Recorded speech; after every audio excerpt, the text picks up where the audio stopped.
My boyfriend's little brother moved in after their parents were arrested, and I'm doing my best to understand, but his unsettling behavior is making me feel unsafe in my own home, and my boyfriend says I'm overreacting.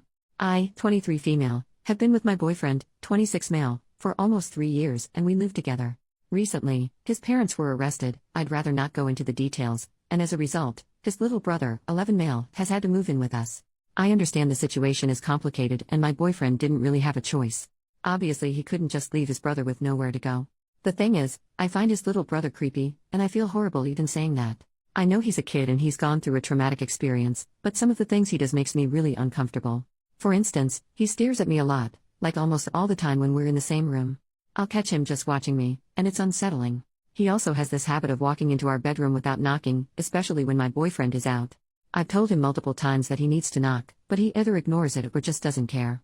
He will shower and use the bathroom with the door wide open, clearly so everyone can see him when walking past. Even though I have told him he needs to keep the door closed when he's in there. One time, I had just gotten out of the shower and was in my towel when I walked into the bedroom, and he was just standing there, staring at me. I asked him what he was doing, and he didn't even answer, just kept staring before finally walking away. I brought this up to my boyfriend, but he brushed it off, saying his brother is probably just adjusting to everything and doesn't mean any harm. I lent him my laptop because he said he needed it for homework, and when I got it back it was completely filled with corn, like he had downloaded corn. It was in the search history. I told my boyfriend he needed to speak with him, but my boyfriend says it's normal for a boy his age. He just told me to clear the search history and delete what he downloaded.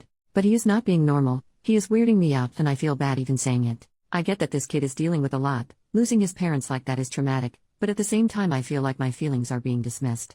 My boyfriend says I'm overreacting, but I honestly feel really uncomfortable in my own home now. I even find myself avoiding being alone with his brother because it just feels weird.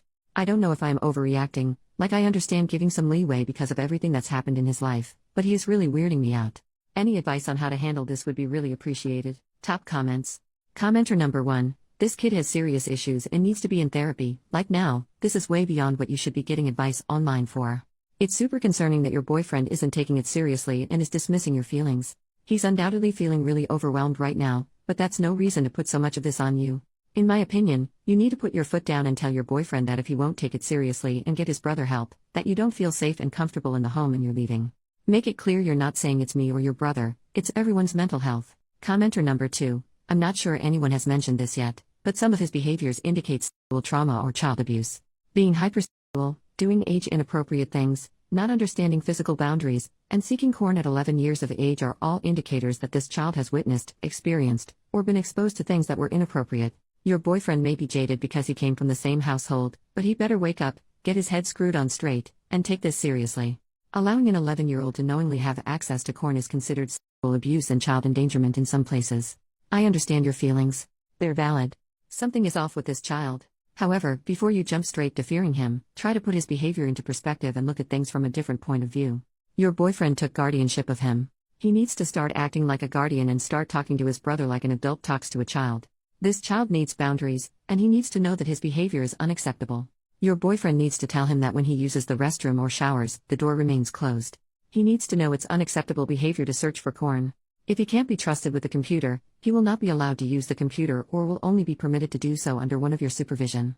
This child needs therapy as soon as possible. You and your boyfriend need guidance and assistance.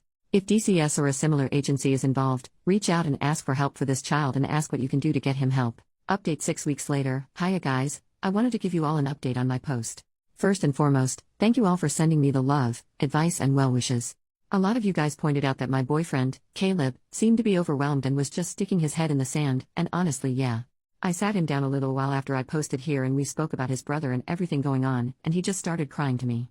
He has cried in front of me maybe twice before, so I knew he was really feeling it. He said he was really sorry for the way he'd been acting, and that he was just feeling so stressed that he was just pushing everything down in the way. He agreed that Avery's behaviors were unacceptable, and that I told him he needed to have a firm conversation with Avery about boundaries, or I just wouldn't be able to live with them much longer. Caleb said he would enforce a change of rules and then he started sobbing, went gray and started hyperventilating. I was seriously concerned and confused about what was happening. He said he needed to tell me something. I was comforting him, and trying to calm him down and he told me. He was a victim of pretty extreme CSA from his dad, and he thought Avery probably was as well, which we later found out was true. That explained a lot, why Avery had no awareness of boundaries, why he was displaying these weirdly sexual behaviors, why we had such low contact with his parents before all this. But I met his parents, met them multiple times. Yeah, we had low contact with them, but I met them. I had been to their house. They just seemed like normal people, nice people. They weren't creepy, or scary or weird. I was really shocked at everything Caleb told me. Caleb had been hiding it for so many years and he felt so ashamed that he hadn't reported it sooner. He said he was really hoping that the abuse hadn't also happened to Avery, and so I think he was trying so hard to ignore any signs that he had. He said he felt responsible because he never reported his dad, which meant the abuse could continue. But I told him none of this was his fault. He has no blame in him being abused or Avery being abused.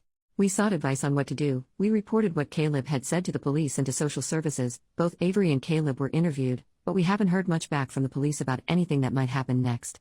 They said it could be a long process if they managed to bring any charges at all. Social services started giving us some more support.